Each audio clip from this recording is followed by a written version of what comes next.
ایک مرتبہ ایک عورت کو حضرت عمر کے پاس لایا گیا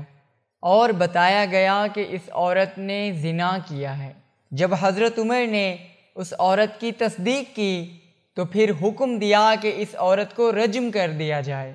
اتفاقاً امیر المومنین حضرت امام علی علیہ السلام کا وہاں سے گزر ہوا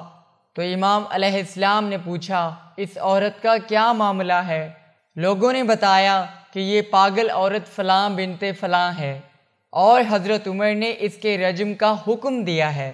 پس امیر المومنین حضرت امام علی علیہ السلام نے فرمایا، اس عورت کو رجم نہ کرو، واپس لے جاؤ، اور خود حضرت عمر کے پاس آئے اور فرمایا، اے عمر، کیا تمہیں معلوم ہے کہ رسول خدا صلی اللہ علیہ وآلہ وسلم نے فرمایا تھا کہ 3 قسم کے لوگوں سے تکلیف اٹھا لی گئی ہے، بچے سے جب تک وہ بالغ نہ ہو جائے، سوئے ہوئے شخص سے جب تک وہ بیدار نہ ہو جائے، پاگل سے جب تک وہ ٹھیک نہ ہو جائے، شاید یہ پاگل عورت اس وقت زنا کر چکی ہو جب یہ عقل نہ رکھتی تھی۔ جیسے ہی حضرت عمر نے امیر المومنین حضرت امام علی علیہ السلام کے فیصلے کو سنا تو حضرت عمر نے تکبیر کہی اور فرمایا،